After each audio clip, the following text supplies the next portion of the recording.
todos. Muchas gracias a los amigos del Museo del Prado, a Nuria de Miguel, al museo y también a la Complutense. La verdad es que por todas las partes me siento implicada y estoy encantada de estar aquí esta tarde con ustedes. Ya se ha hablado mucho de la apreciación crítica del arte español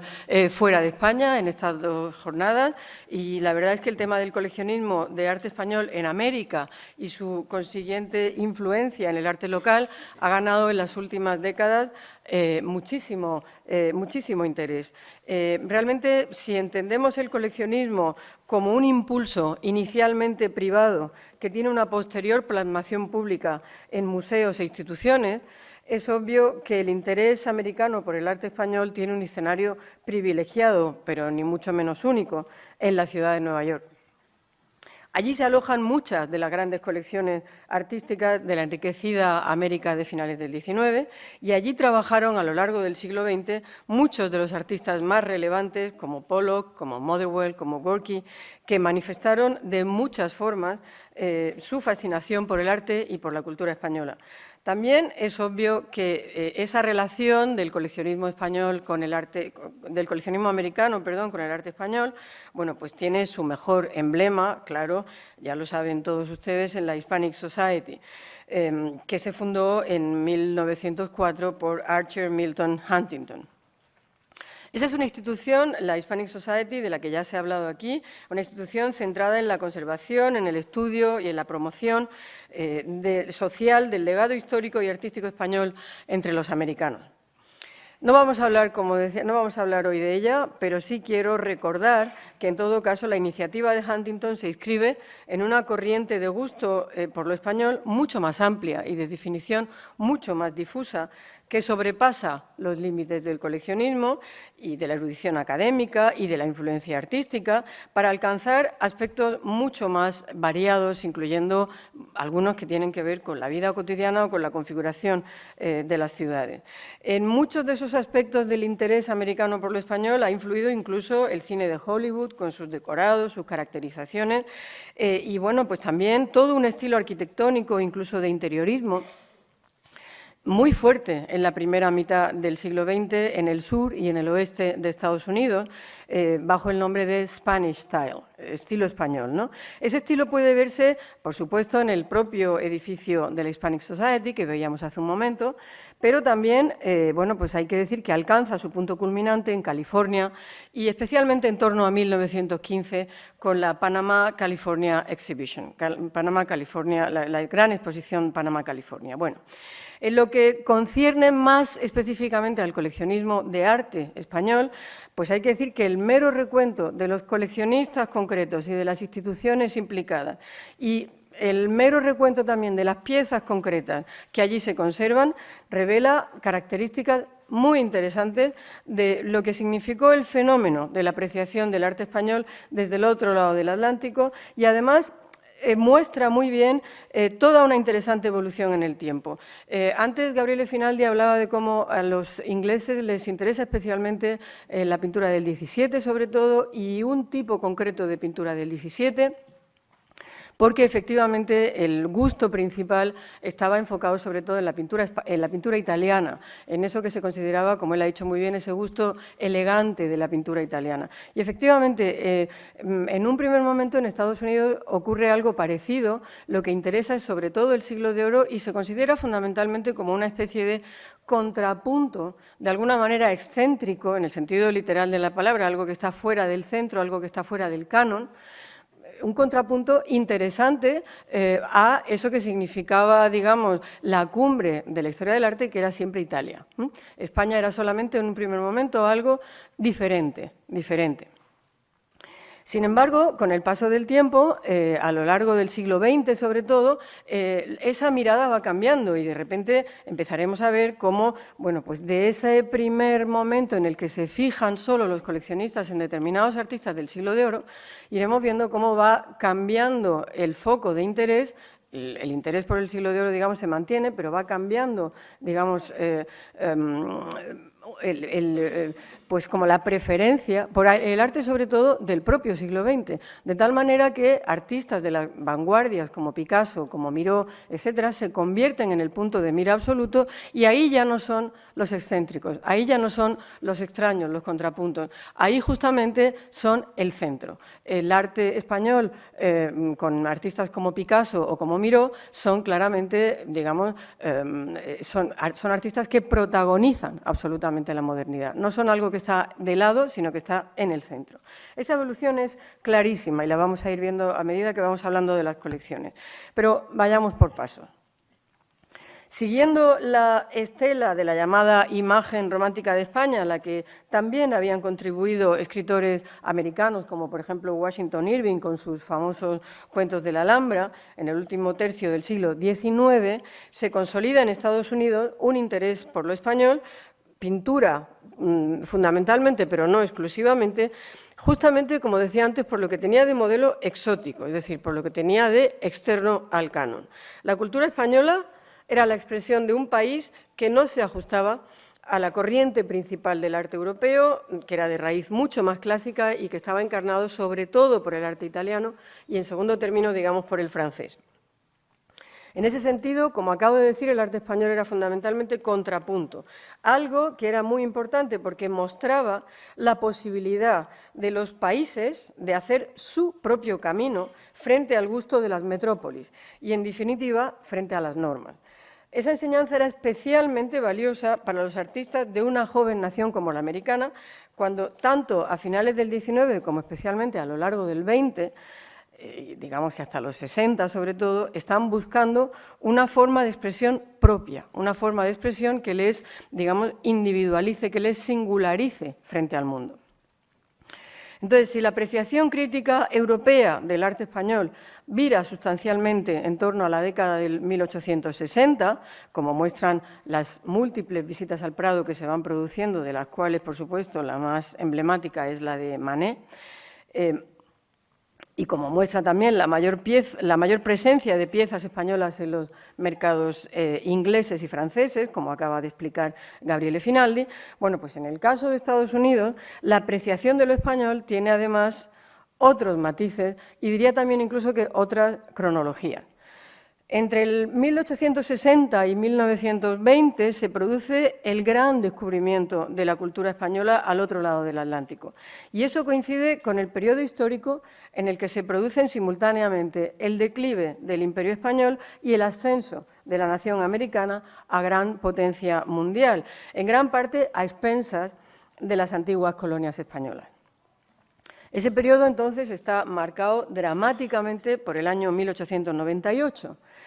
Y poseer, claro, los tesoros españoles era una forma simbólica y complementaria de confirmar la ascensión del nuevo imperio americano, digamos, frente al antiguo imperio español. España aparecía entonces en ese contexto como un país misterioso, decadente, lleno de ruinas cristianas, árabes, judías, orgulloso de su pasado en Hispanoamérica, pero también pintoresco por su atraso, por sus costumbres, muy atractivo por su historia. Una imagen que pervive muy claramente en la colección que acaba reuniendo la Hispanic Society, aunque en ella, desde luego, también convive la visión regeneradora propia de la institución libre de enseñanza. Esa imagen de un país atrasado, misterioso, etcétera, continúa, de hecho, bastante arraigada durante todo el siglo XX y es muy visible, por ejemplo, en los libros de otro americano enamorado de España, como por ejemplo Hemingway. Entonces, entre lo literario y lo histórico, España sigue apareciendo durante buena parte del siglo XX en el imaginario americano como un país, sobre todo culturalmente atípico y por eso mucho más interesante. Era un objeto de deseo absolutamente para una potencia emergente, en buena medida basada además también, y eso era especialmente interesante en este caso, en la diversidad de sus legados culturales. Siempre se dice que Estados Unidos es un país de aluvión, un país en el que se reúnen muchas culturas diferentes, y eso mismo era lo que ellos veían en España, un país donde estaban el legado, por supuesto, cristiano, pero también el musulmán, el judío, etcétera, etcétera. Bien. En ese panorama tenemos que enmarcar la formación de las grandes colecciones americanas que acogen en mayor o menor medida lo español. No nos vamos a detener mucho más en este tema, que estoy segura que ha sido ya tratada en otras conferencias. Baste solo recordar el dato de que entre las primeras colecciones que incluían pintura española... estoy yendo hacia atrás, perdón. Entre las primeras colecciones que incluyeron pintura española en Estados Unidos figuran, como seguramente ya saben, la del propio José Bonaparte, que antes se ha mencionado, el hermano de Napoleón, que después de haber sido rey de España entre 1808 y 1913, bueno, pues se estableció en Bordentown, New Jersey, en 1815, y siempre se menciona que llevaba consigo varias obras de Velázquez y de Murillo en su residencia. Otra colección temprana sería la del marchante Richard Wordsworth Mead, que había vivido en España durante el período napoleónico y que poseía no solo obras de Murillo y de Velázquez, que se expusieron en Pennsylvania Academy of Art, sino también incluso, y esto ya era más peculiar, digamos, bodegones de Sánchez Cotán o pinturas incluso atribuidas a Rivera. En realidad, estas primeras colecciones son las que marcan de alguna manera la pauta de lo que iban a seguir algunos coleccionistas primero y algunos museos inmediatamente después. La afición por el coleccionismo artístico se deja después sentir de forma muy fuerte en el grupo de americanos, de millonarios, digamos, surgidos con el vertiginoso desarrollo económico de Estados Unidos en la llamada Gilded Age, la etapa, digamos, chapada en oro. Eso es lo que significa gilded, chapada en oro. Deseosos de emular las costumbres de la aristocracia europea. Algunos de esos millonarios, como los famosos Robert Barons, compraban a gran escala, como por ejemplo el famosísimo William Randolph Hearst, ahí tienen ustedes su famoso castillo, la famosa residencia de San Simeón en California, que los lugareños llaman The Castle, el castillo, por supuesto con estilo español, lo más ecléctico posible, con toda la mezcla posible, pero esto es exactamente lo que los americanos llaman Spanish Style. Bueno, pues algunos como William Randolph Hearst compraban compulsivamente para mostrar su poder y prestaron también atención muy especial al atractivo peculiar de lo español. Sus donaciones, como las de otros millonarios como los Lehman o como los Altman, enriquecen, entre otros muchos, los legados de, los fondos del Metropolitan Museum, por ejemplo. Pero hay otros coleccionistas, como los Frick, por ejemplo, como Henry Clay Frick, que tiene su pequeño museo en la Quinta Avenida, o como los Havemeyer. Aquí tienen ustedes a Frick, por supuesto, se hace retratar, fíjense, es muy significativo, con su Velázquez y su Greco. Y por supuesto, son dos piezas a las que él da una especial importancia, digamos, en su configuración de su figura como coleccionista. Pero además de Frick, uno de los coleccionistas más exquisitos, más selectivos de su momento en Nueva York, pues mencionaría también, por ejemplo, a Louisine Havemeyer o a los Havemeyer. Lo que pasa es que la figura de Louisine, de ella, es mucho más interesante porque es mucho más atrevida, es la que realmente lanza siempre la idea de adentrarse en terrenos no explorados, como por ejemplo el de la pintura española y como por ejemplo el del Greco y como por ejemplo el de Goya, ¿no?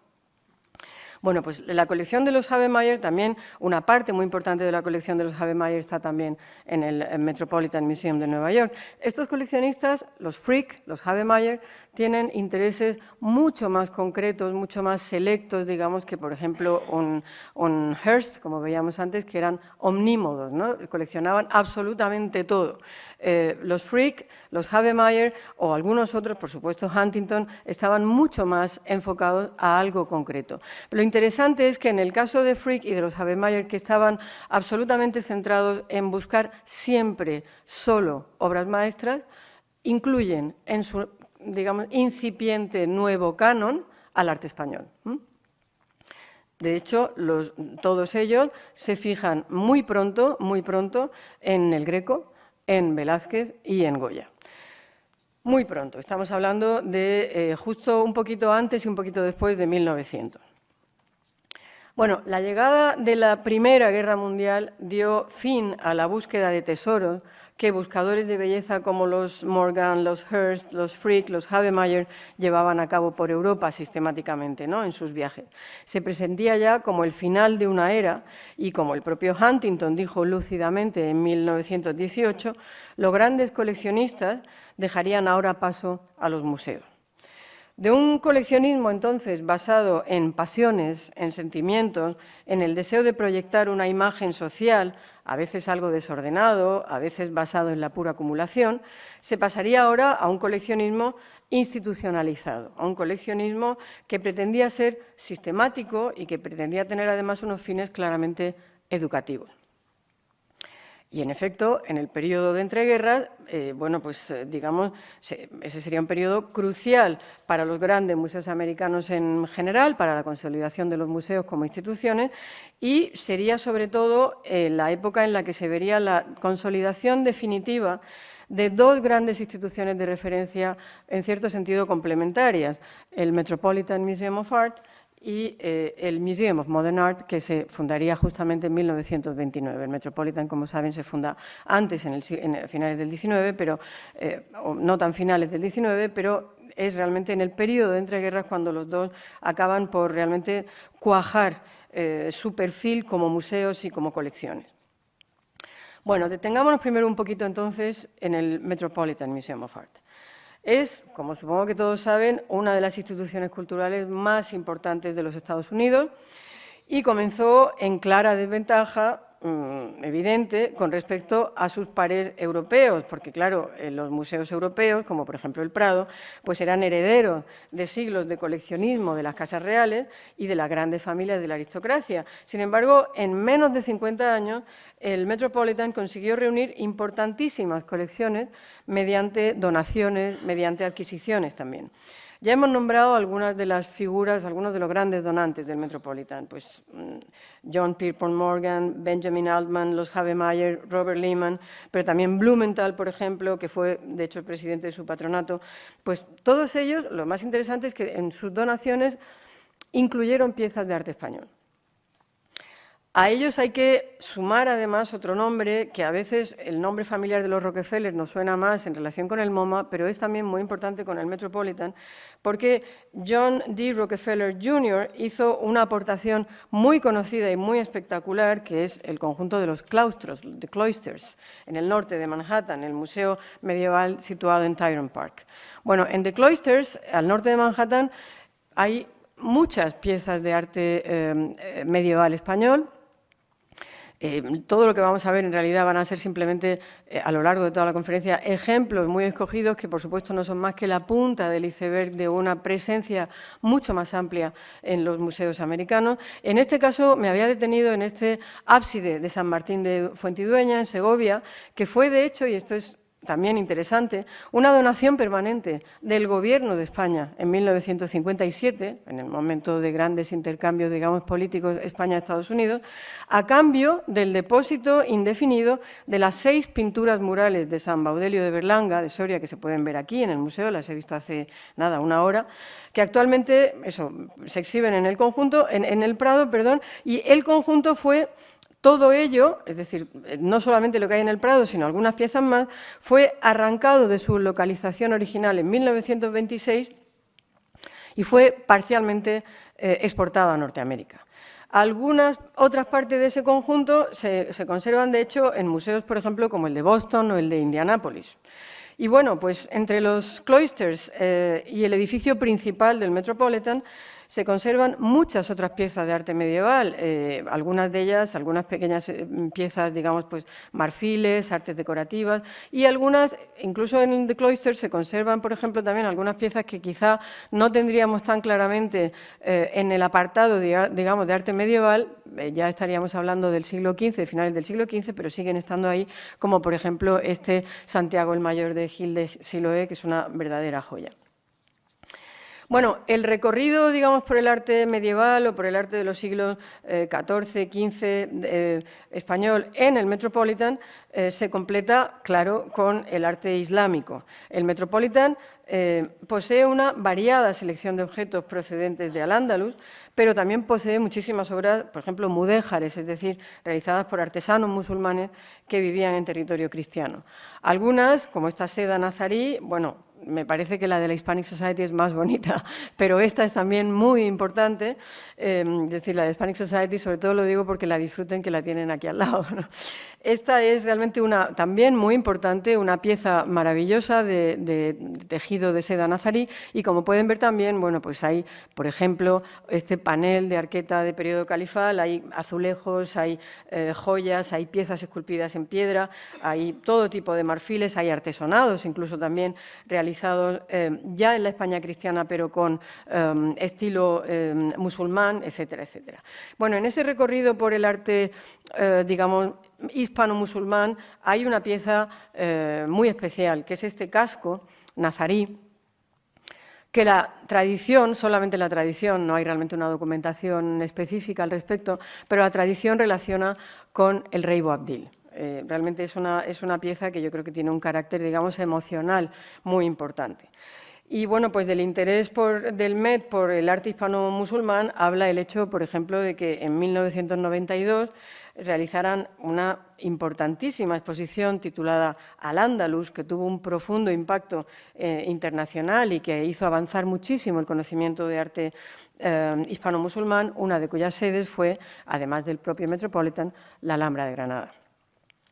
Pero entre las presencias, diría, más impactantes de la visita al Met está el famoso patio de honor del Castillo de Vélez Blanco, una joya renacentista realizada entre 1506 y 1515 para don Pedro Fajardo Chacón, primer marqués de Vélez, que antes había pertenecido a George Blumenthal, el expresidente del patronato del Met, que lo donó al museo.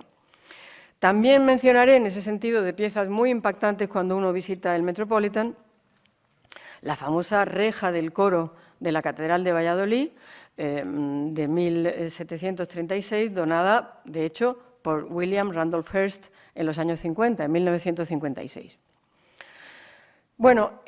si nos concentramos ahora ya en la pintura, hay que decir que en el Departamento de Pintura Europea del siglo XV al XIX, pues es un departamento, como digo, que tradicionalmente se había centrado sobre todo en el arte italiano y francés, pero en el que empiezan a aparecer con el tiempo verdaderas joyas de arte español. Junto a un buen número de retablos del siglo XV, hay, digamos, que destacar lienzos, por supuesto, de los tres grandes nombres, digamos, de la trilogía de la llamada Escuela Española, ¿no? El Greco, Velázquez y Goya. Del Greco, y procedentes del legado de Henry y Louisin Havemeyer, pues hay tres piezas realmente muy importantes, como la Vista de Toledo, el retrato del cardenal, probablemente don Fernando Niño de Guevara, o un lienzo quizá de carácter religioso, destinado para un retablo de la iglesia del Hospital de Tavera, que es la visión de San Juan, el famoso Apocalipsis de San Juan, el quinto sello. La relación de esta pieza, la de la visión apocalíptica, con una obra que está realmente unas manzanas más abajo en Manhattan, con Les Demoiselles d'Avignon de Picasso, pues resulta muy evidente y es, digamos, interesante o curioso, digamos, que haya que trasladarse a Nueva York para entender algunas de estas genealogías de la historia del arte español. De hecho, esta pieza, la del Greco, parece ser que la había conocido Picasso justamente en casa, en el estudio parisino de Ignacio Zuloaga en París. Bueno, de todas las obras españolas del Metropolitan, hay que decir que quizá el retrato de Juan de Pareja, de Velázquez, quizá sea el más conocido. El Met lo compró en 1970 en una subasta por un precio entonces absolutamente récord, casi, bueno, 5,5 millones de dólares, que en su momento era una compra que suponía un esfuerzo financiero extraordinario para el museo, que enseguida fue reconocido como un gran acierto. Y quizá, bueno, pues de Goya diría que don Manuel Osorio Manríquez de Zúñiga es probablemente la obra más emblemática que conserva el Metropolitan. Hay muchos estudiantes de arte neoyorquinos que quizá no saben repetir el nombre de Manuel Osorio Manríquez de Zúñiga, pero conocen perfectamente a este niño vestido de rojo. Pero aparte de estos tres grandes maestros, el Metropolitan cuenta también con una amplia colección de obras de otros artistas españoles como Giuseppe Rivera, como Zurbarán, que como pueden ver ustedes aquí, que habían pertenecido además, concretamente el Zurbarán había pertenecido antes a la colección de Aureliano Beruete y de Darío de Regoyos antes de llegar al Metropolitan. O, por ejemplo, también con piezas de Murillo, que efectivamente empieza a ser apreciado en Inglaterra, sobre todo porque empieza a ser apreciado en Estados Unidos, perdón, sobre todo porque era apreciado en Inglaterra. Y, bueno, por supuesto, hay también, en fin, piezas de Sánchez Coello, de Juan Bautista Martínez del Mazo, de Juan van der Hamen, o bodegones, por ejemplo, como esta preciosa merienda de Luis Menéndez, que suele estar además en las salas. Me interesaba también resaltar que hay una pieza muy interesante de Sorolla en la colección del Metropolitan, sobre todo porque, bueno, hay varias, de hecho, que fueron compradas en el Metropolitan, que fueron compradas en la famosa exposición de 1909 que hace Huntington en la Hispanic Society, mostrando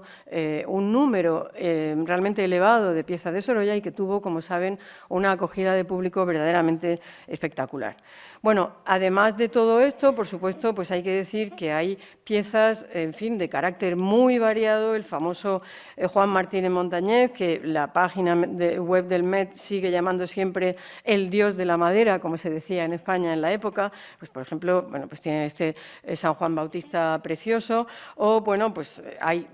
una enorme cantidad de muebles, de cerámica, de, digamos, todo tipo de objetos que tengan relación con la cultura española. De hecho, se podría, quizá no de una manera tan rigurosa y tan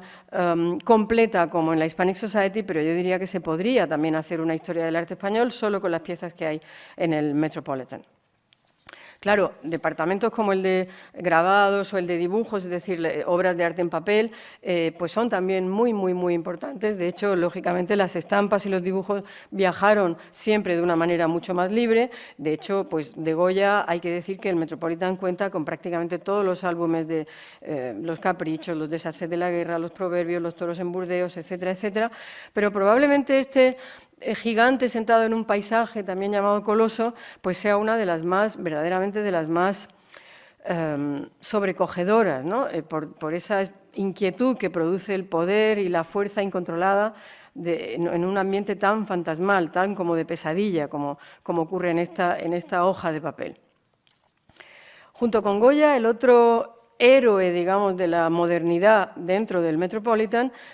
si lo miramos, digamos, desde el lado español, y también si no lo miramos del lado español, es Picasso, porque Picasso es realmente el héroe moderno por excelencia, digamos, en un sentido universal. Muchos de los dibujos de Picasso no están en el departamento de grabado o el de dibujo, sino en el departamento de arte moderno, pero baste decir que, por supuesto, en obra sobre papel también está prácticamente toda la carrera de Picasso cubierta en el Metropolitan y, de hecho, Le Repas Frugal, muy pronto, una aguatinta, muy temprano, digamos una de las primeras piezas que hace Picasso en esta técnica, pues se encuentra también en otra copia, digamos, se encuentra también en el MoMA, en el Museo de Arte Moderno de Nueva York. Bueno, entonces junto con Goya y con Picasso, que son los dos grandes artistas españoles mejor representados en el departamento de dibujos y estampas, diría que hay muchos otros comprendidos entre el siglo XV y el siglo XX, desde Berruguete hasta Valleu, Cajés, Alonso Cano, Carducho, Carreño de Miranda, Alenza, Lucas, muchos otros, diría que llegaríamos, por ejemplo, hasta Fortuny, ¿no? Algunos de ellos, como Rivera o como Valleu, se repiten en muchos otros departamentos, se repiten también en muchos otros museos, pero baste decir que si nos centramos en el departamento de estampas y en el departamento de dibujos del Metropolitan, digamos, todos los artistas españoles que han hecho algo verdaderamente interesante sobre papel tienen allí una representación. Un caso paradigmático también es, por ejemplo, Juan Gris, que había estado prácticamente ausente de las colecciones españolas durante buena parte del siglo XX y que, como veremos enseguida, pues tiene un peso muy importante en muchos museos americanos. Hablando de arte moderno y hablando de las vanguardias, hay que decir algo que resulta especialmente interesante, y es que, bueno, como saben, el Metropolitan realmente hasta hace relativamente poco no había manifestado un gran interés por el arte moderno, por el arte posterior al 1900. Hasta el año 67 el museo no tuvo un departamento de arte moderno, y realmente una fecha clave en la historia de la colección es también una fecha clave en la historia del reconocimiento del arte español en el Museo Metropolitano, en el Metropolitan. Me refiero a 1946, que es cuando entra en el museo el primer Picasso. Hasta el año 46 no había ningún Picasso en el Metropolitan Museum. Ese Picasso no era un Picasso cualquiera, era el retrato de Gertrude Stein, una escritora americana y coleccionista de arte de vanguardia, con la que Picasso y Juan Gris tuvieron muchísima cercanía, que de hecho experimentaba, digamos, con las palabras de una manera hasta cierto punto paralela, como experimentaban con las formas sobre el lienzo Picasso y Juan Gris. Bueno, la entrada del retrato de Gertrude Stein en el año 46 en el Metropolitan significa también hasta qué punto Picasso es apreciado en el arte y en el contexto, digamos, cultural americano, de la mano de los grandes modernos americanos, de los grandes modernos en el terreno de la escultura, en el terreno del arte, digamos, en cualquier otro terreno. De hecho, a partir de la entrada de este cuadro en el Metropolitan en el año 46, bueno, el número de Picassos en el Departamento de Arte Moderno no ha hecho más que, claro, aumentar y, bueno, pues alcanza casi el centenar en la actualidad y cubre, como decía antes en el caso de la obra sobre papel, prácticamente toda la carrera de Picasso. Habría que decir que, bueno, en los últimos años ha habido varias donaciones muy importantes de piezas, sobre todo cubistas, que incluyen no solamente a Picasso, sino también, como ven aquí, a Juan Gris, especialmente la donación de Leonard Lauder,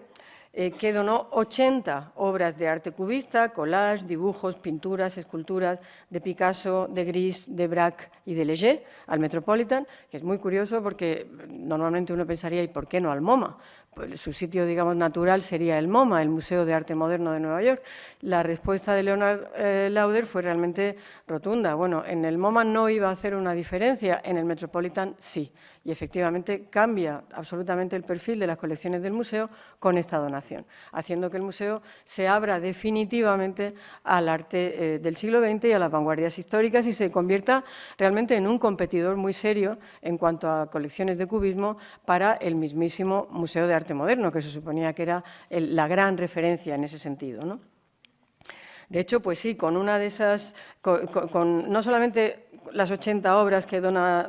Lauder al museo, sino que también dona además una cantidad de dinero, unos fondos, para comprar piezas, y son con esos fondos con los que se compra esta naturaleza muerta sobre mantel de cuadros de Juan Gris del año 15, por ejemplo. De hecho, Miró también es otro artista español que ha ganado una presencia enorme en las colecciones americanas y concretamente en el Metropolitan Museum. Y hay que decir que efectivamente también pues, hay una donación muy importante que es la que tiene que ver con Pierre Matisse y Gaetana Matisse. Pierre Matisse es el hijo de Henri Matisse, el pintor. Pierre Matisse es galerista en Nueva York, había hecho muchas de las grandes exposiciones de Miró en su galería y, de hecho, no solamente expuso a Miró, sino expuso también a artistas españoles mucho más jóvenes, pues como Millares o como Rivera o como Saura. Bueno, pues digamos que todo esto empieza a formar parte de la colección del museo, de un museo como el Metropolitan, tradicionalmente más pendiente del arte, digamos, de los siglos pasados. Era un museo siempre muy tendente a una visión, digamos, de la excelencia en el terreno universal del arte, es decir, tanto en el arte egipcio como en el arte islámico, como cualquier otro lugar de procedencia, pero que no prestaba tanta atención al arte del siglo XX. Bueno, pues como ven, el arte del siglo XX empieza a tener una presencia muy importante en el Metropolitan y en esa presencia del siglo XX los artistas españoles son absolutamente protagonistas. Bueno, el tercer, digamos, personaje o el cuarto personaje clave en el mundo de las vanguardias de los artistas españoles, Dalí, que tiene una recepción, digamos, mixta en Estados Unidos, bueno, pues tiene también una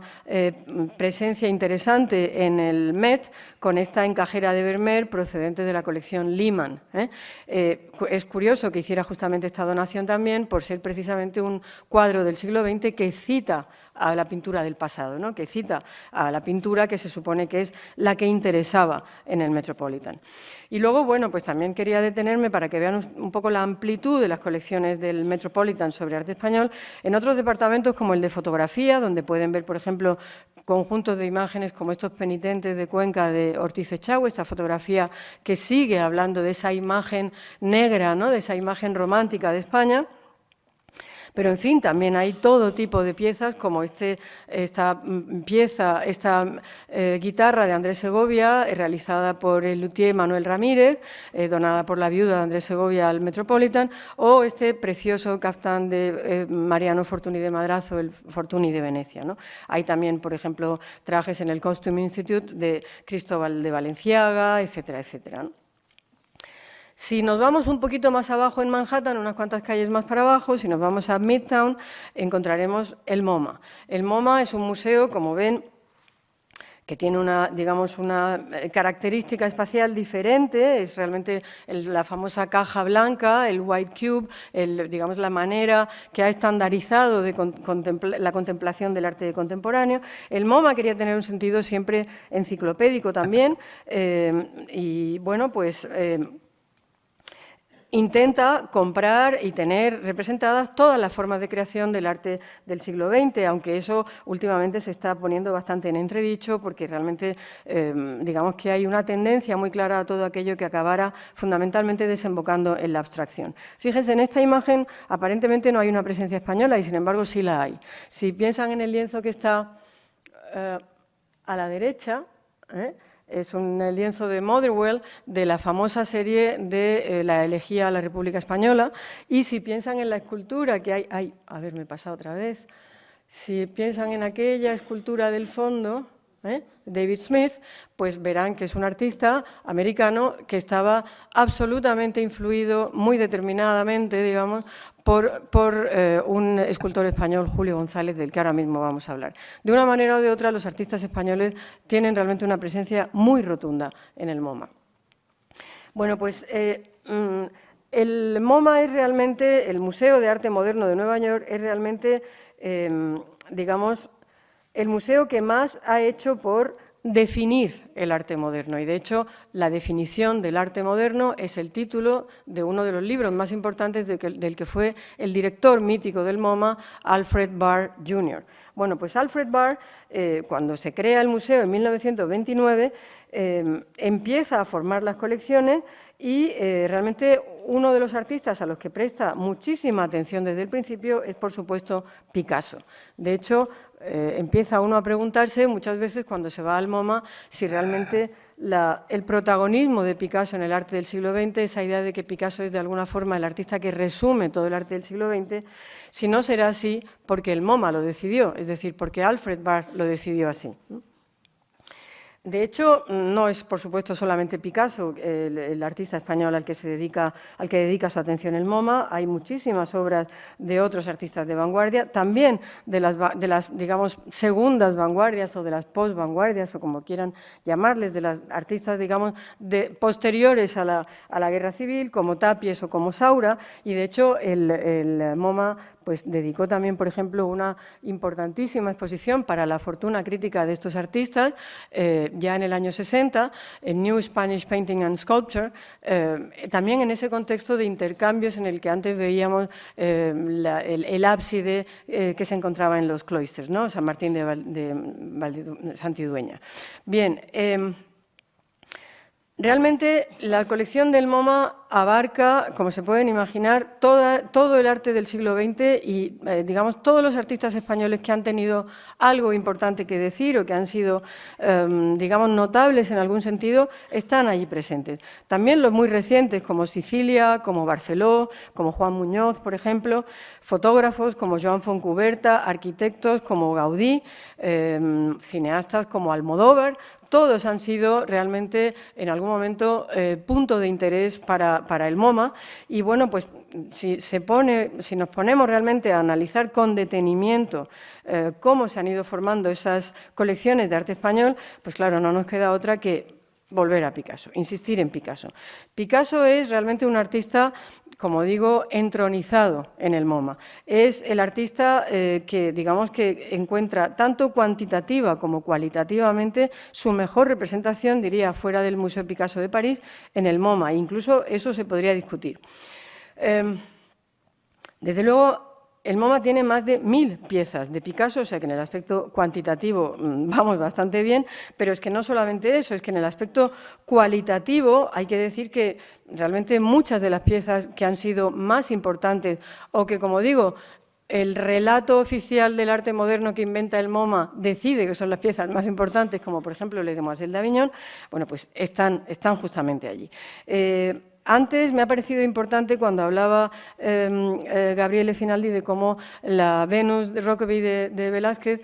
no había sido prácticamente conocida hasta que no llega a un museo de arte, digamos, público, y cómo se convierte entonces en una obra de referencia y tiene un impacto. Lo mismo ocurrió con Les Demoiselles d'Avignon, había estado en colecciones privadas, en colecciones sobre todo en la del modisto Doucet, hasta que no llega al MoMA en el año 39, no se convierte en eso que Alfred Barr llamó piedra angular del arte moderno.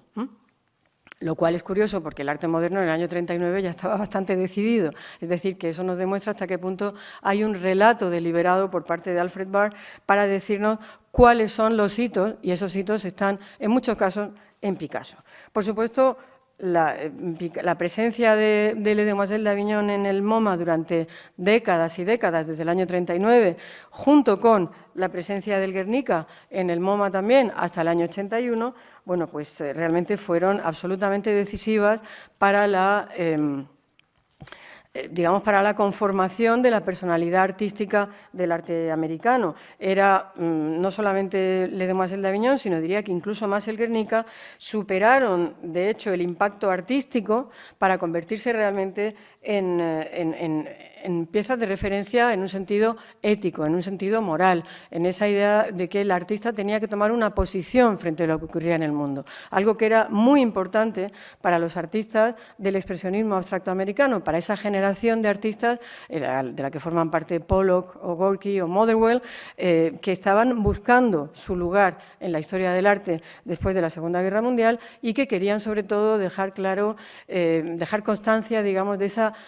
tremenda crisis moral que sufre Occidente pues, después de la Segunda Guerra Mundial, ¿no? Pero además de esas dos obras excepcionales, de Les Demoiselles d'Avignon y de Guernica, Picasso está ligado al MoMA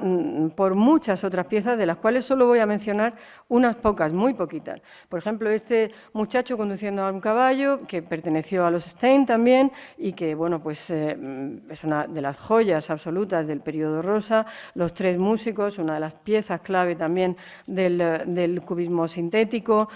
Al otro lado de la puerta tienen también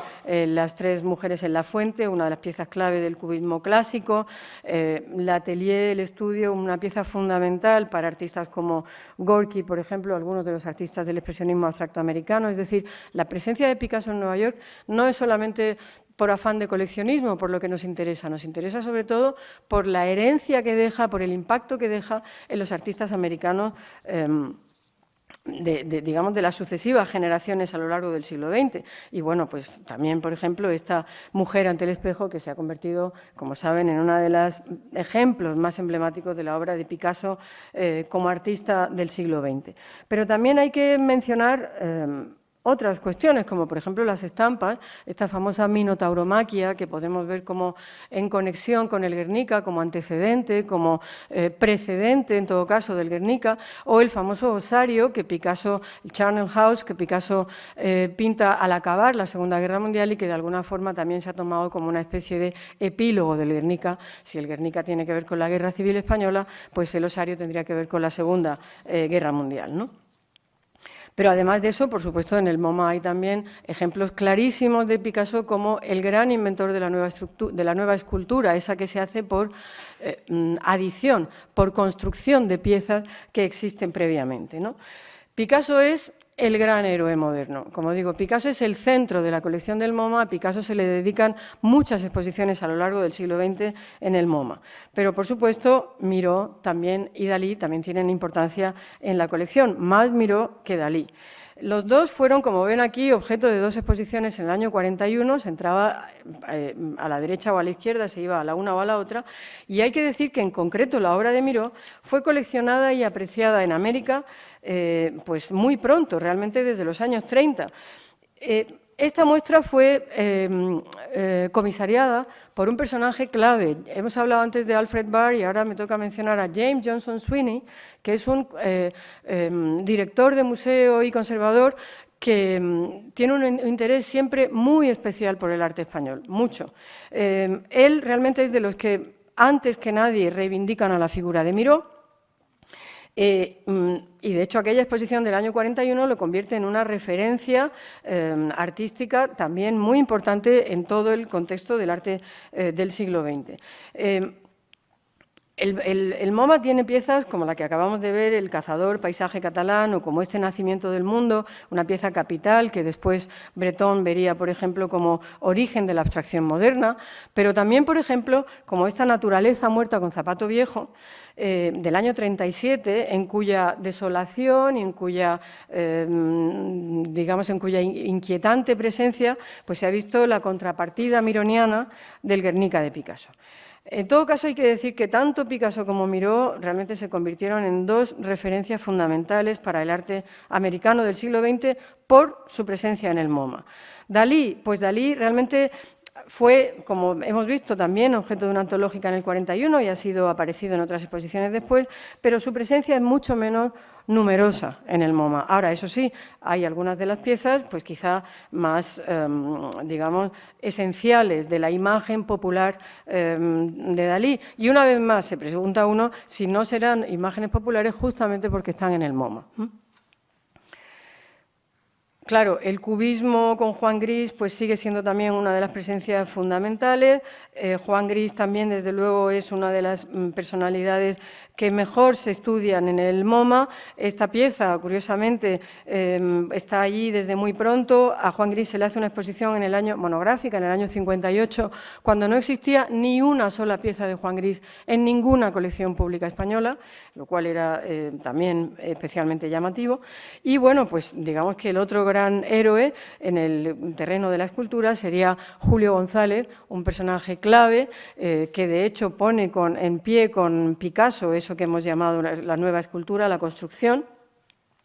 Esta pieza se compra ya en el año 36 en el MoMA y, de hecho, bueno, pues de la progenie de Julio González saldría David Smith, que hemos visto antes, pero también artistas españoles como Chillida, que, sin embargo, en el MoMA solo está representado con obras sobre papel, mientras que, por ejemplo, en otros museos como en Houston, como ven en el exterior, tiene una presencia muy importante. Son muchos los artistas que están en el MoMA españoles y, bueno, pues solo les quería mencionar unos pocos. Por ejemplo, Joan Brossa, importantísimo para toda la generación de Daualset, Tapies, etcétera, etcétera. Antonio López, que quizá nos resulta más extraño en este contexto porque se sale más de esa idea de las vanguardias, pero fíjense la pieza concreta, homenaje a Marilyn Monroe, que es como una especie de guiño, ¿no?, a toda esa cultura americana, aunque siempre compensada con esa aparición que es tan de Tomelloso, ¿no? Por ejemplo, también Antoni Miralda, uno de los artistas conceptuales, etcétera, etcétera. Bueno, el Metropolitan y el MoMA no son ni muchísimo menos los únicos museos importantes que hay en Nueva York ni en Estados Unidos con obra española, sí los más importantes, desde luego. Ahora, el Guggenheim Museum dedicó ya en 1960 su primera exposición en el edificio de Frank Lloyd Wright al arte español y se llamaba justamente así, Before Picasso, After Miró, como tienen ustedes ahí. Después, en el año 82, organizó otra muestra muy importante, New Images from Spain, que recogía las inquietudes de la escena artística posterior al franquismo, y ya en el 2007 Presentó otra que tuvo un impacto enorme también, Spanish Painting from El Greco to Picasso, Time, Truth and History, comisariada por Francisco Calvo Serraller y Carmen Jiménez. Y bueno, pues también en este museo han sido siempre artistas como Picasso o como Miró o como Tapies los más presentes, pero aquella exposición lo que era verdaderamente interesante era que traía al Guggenheim, que era justamente un museo solo del siglo XX, obra pues desde la época del Greco hasta el presente, es decir, que había ahí también un trasvase pues similar al que después produjo la llegada de la donación del Lauder al Metropolitan, ¿no? Lo interesante del Museo Guggenheim es que una parte muy importante de sus fondos procede, por supuesto, de colecciones privadas, no solamente de la de Guggenheim, sino también, en el caso de Picasso, de otras colecciones, como por ejemplo esta pieza del Moulin de la Galette, o como por ejemplo esta otra pieza de la mujer planchando, o como por ejemplo esta famosísima mandolina y guitarra de 1924. Miró tiene en el Guggenheim una de sus piezas capitales para entender esa visión suya del surrealismo ligado al contexto rural de Cataluña, esa visión que es la que después fascinaría, por ejemplo, a Hemingway. Y volveremos a hablar de Hemingway en relación con Miró un momento más adelante. Pero lo interesante también de la colección del Guggenheim es que justamente por Sweeney, el que había hecho la exposición de Miró en el MoMA, que es después director del Guggenheim, por James Johnson Sweeney entran en el museo piezas de artistas que son mucho más jóvenes. Son los artistas que estaban en ese momento en activo cuando él es director del museo en los años 50 y 60. Tenemos, por ejemplo, este fantástico Tapies, tenemos también este Chillida, aquí sí, con una pieza realmente muy importante, de su momento más importante, pero también, por ejemplo, piezas como José Guerrero, que realmente fueron cruciales como adquisiciones para la fortuna crítica de estos artistas y para, digamos, para conectar el arte español con el expresionismo abstracto americano, una vez más. Bueno, en Nueva York hay muchos otros museos, quizá menos obvios, pero que tienen también piezas de arte español, como por ejemplo el Jewish Museum, el Museo de Cultura Judía, que tiene, por ejemplo, Biblias miniadas, o por ejemplo el Whitney Museum, Museo de Arte Americano, que sin embargo tiene piezas de artistas que se nacionalizaron americanos, como Esteban Vicente o como José de Kreft, o bueno, en el Brooklyn Museum, por ejemplo, pues hay también una presencia importante de artistas, por ejemplo, como Zuluaga. Pero hay museos en Estados Unidos que no están en Nueva York, muchos museos que no están en Nueva York. Nos vamos a detener ahora ya solamente en unos poquitos. Quizá el más importante, por supuesto, sea la National Gallery de Washington, que es el gran museo nacional americano fundado con el apoyo del presidente Roosevelt, que une colecciones de una serie de, digamos, beneficiarios, filántropos, ¿no? Especialmente de tres. Andrew Mellon,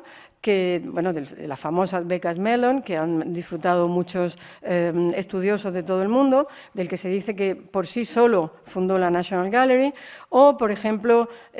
Chester Dale, cuya labor de mecenazgo pues, fue especialmente importante en el campo del arte contemporáneo. Por ejemplo, fue el donante de esta familia de saltimbanquis, que se considera una de las piezas clave de la colección de arte moderno del National Gallery, o, por ejemplo, también esta última cena de Salvador Dalí, que él le encargó especialmente a Dalí y que fue a buscar a su casa de Cadaqués, etcétera, etcétera. Y también hay otro, el tercer gran, digamos, magnate, el tercer gran filántropo, que sería Samuel Kress, que fue el que compró para el museo Lago Conte y sus hijos del Greco. Bueno, esta pieza tiene una historia también peculiar, es una pieza que perteneció al rey Pablo de Grecia, que la tenía depositada en la National Gallery de Londres. No solamente recibió la National Gallery de Londres, sino que, como ahora verán ustedes, también en algún momento dejó salir algo. Entonces, la National Gallery la tuvo depositada ahí hasta que los bombardeos de la Segunda Guerra Mundial hicieron pensar al rey Pablo de Grecia que quizá era mejor llevarla a Estados Unidos, y de hecho la llevó a Washington. Y una vez que estuvo en Washington, bueno, pues no se perdió ocasión para que la National Gallery la adquiriera y se la quedara. También la Marquesa de Pontejos de Goya se adquirió en conexión con crisis políticas europeas. Entre el año 31 y el año 34, con la impresión de que una crisis muy fuerte se aproximaba no solamente en España, sino en toda Europa, Mellon adquirió el cuadro a los herederos de la marquesa en una transacción muy complicada, ya digo, duró 3 años, del 31 al 34, en la que además tuvo que mediar, digamos, o intervenir la Embajada Española en Madrid. Más tarde también se incorporaría al museo, y aquí volvemos a Hemingway relacionado con Miró, esta masía, que perteneció a Hemingway primero y después a todos sus herederos, y que bueno, pues finalmente pasó a formar parte como una pieza clave también de las colecciones de la National Gallery a este museo de Washington. Lo que ocurre con la National Gallery es que, a diferencia del Metropolitan o a diferencia del MoMA, que se han ido haciendo, digamos, sus colecciones de una manera muy programada para cubrir todos los campos de la historia del arte, la National Gallery es una colección de colecciones, es decir, simplemente tiene, digamos, reúne una serie de colecciones privadas y solo puntualmente se han ido haciendo algunas adquisiciones. Por eso hay tantas presencias verdaderamente deslumbrantes como algunas ausencias también chocantes. Nos vamos a centrar solamente en las presencias y diría, bueno, pues que también es súper importante esta donación que hizo en el año 37, de nuevo Mellon, esta costurera de Velázquez, probablemente María Francisca, la hija de Velázquez, la casada con Martínez del Mazo, que quizás sea una de las últimas piezas que pintó Velázquez. Por supuesto, podríamos seguir hablando de Juan de Flandes, de Zurbarán, de Meléndez, de Van der Hamen. Quizá la pieza más llamativa y la que también popularmente más se conoce en Washington como una pieza española es estas dos mujeres en la ventana de Murillo. Y de hecho de Murillo hay otra pieza, El regreso del hijo pródigo, también pintada originalmente para el Hospital de la Caridad, como las que hemos visto antes, y que de hecho, efectivamente, como fue sacada de España por las tropas napoleónicas, fue, digamos, requerida por el Hospital de la Caridad de Sevilla a la National Gallery para que se devolviera. La National Gallery contestó muy educadamente, pero muy firmemente, que ellos no habían sido los que habían expoliado, ellos habían hecho la compra, digamos, había 2 o 3 compras entre medias, ¿no? Fuera de la National Gallery, bueno, pues hay museos como, por ejemplo, el Museo de Boston, el Museum of Fine Arts de Boston, que ya antes de entrar recibe a los visitantes con esta cabeza de Antonio López. Son la noche y el día, hay una cabeza negra y una cabeza blanca. Hay unos fondos enormes de arte español también en el Museo de Boston. Realmente el Museo de Boston nos interesa también por las exposiciones que ha hecho magníficas, por ejemplo, de Goya, 2 muy importantes en los últimos años, pero tiene también importantes piezas, por ejemplo, del que se consideraba el heredero de Goya, de alguna manera, Zuloaga. Muy cerca del Museum of Fine Arts de Boston se encuentra la Isabella Stewart Gardner Museum, que tiene quizá el cuadro más español hecho por un artista americano, por John Singer Sargent, el jaleo, ¿no? Que nos muestra hasta qué punto esa presencia creciente del arte español en las colecciones americanas tiene un impacto incluso ya en el siglo XIX, ¿no? Bueno, Filadelfia, por ejemplo, pues como decía antes también Gabriele Finaldi, tampoco es tan frecuente en Estados Unidos que haya presencia de arte medieval. En Filadelfia, por ejemplo, encontramos este maravilloso Bernard Martorell, pero junto a él encontramos de nuevo piezas de Miró, encontramos también este Dalí absolutamente sobrecogedor, ¿no? Esta premonición de la guerra civil. De hecho, a Dalí se dedica todo un museo en Estados Unidos, este museo de St. Petersburg, en Florida, que bueno, pues, recoge la donación de Eleanor y Reynold Morse, que eran en realidad 2 coleccionistas de Cleveland, Ohio, que habían visitado esa exposición del MoMA del año 41 y se habían quedado prendados con la obra de Dalí. Me pararía solamente ya en muy pocos, diría el Art Institute of Chicago, que entre otras piezas también tiene, por ejemplo, algunas de las que en un momento inicial se compraron por Charles Deering, por un magnate americano que quiso establecerse en Sitges y quiso hacer un gran palacio, el Palacio de Maricel, dedicado al arte español y que en un determinado momento, por desavenencias, digamos, con personalidades locales, pues decidió llevarse todo otra vez para Estados Unidos y, bueno, pues muchas de esas piezas, por ejemplo, este retablo del canciller Pérez de Ayala, bueno, pues están ahora en el Art Institute of Chicago, ¿no? Pero quizá la joya más importante de arte español que tenga el Art Institute of Chicago pues sea la Ascensión de la Virgen, que como ven puede contemplarse en las salas del museo. Y también quería decir simplemente que, bueno, pues Picasso fue expuesto por primera vez en Estados Unidos, allí, en el Art Institute of Chicago, después del Armory Show, esa famosa exposición del año 13, y de hecho, bueno, pues una de las piezas que más, digamos, reconocemos como propias del Picasso azul, el famoso guitarrista ciego, pues se encuentra exactamente allí. Allí está también este retrato de Picasso pintado por Juan Gris, que pudimos ver aquí hace unos años. Pero, digamos, la presencia española en Chicago no está solamente dentro del museo, sino también, por ejemplo, en esta famosa fuente de Jaume Plensa, ¿no?, en Millennium Park, por ejemplo. Claro, hay muchos otros museos que tienen, digamos, piezas clave y quizá, digamos, sueltas, como por ejemplo esta famosa La Vie, uno de los cuadros más importantes de contenido, digamos, simbolista de Picasso, de 1903, o por ejemplo este Francisco de Zurbarán San Serapio, que está en el Wordsworth Atheneum en Connecticut, en Hartford, Connecticut, que es de las piezas, yo creo, que más han hecho por fraguar una imagen concreta del arte contrarreformista español en la mentalidad americana, ¿no? Pero quizá el museo que hace una declaración de intenciones de su adhesión al legado español desde fuera, desde la portada, es este San Diego Museum of Art, que como ven, ya en la fachada hace una especie de interpretación libre de la fachada de escuelas, ¿no?, del patio de escuelas de la Universidad de Salamanca. Y de hecho, los tres personajes que hay ahí arriba, a ver, vamos a ver si lo hacemos bien.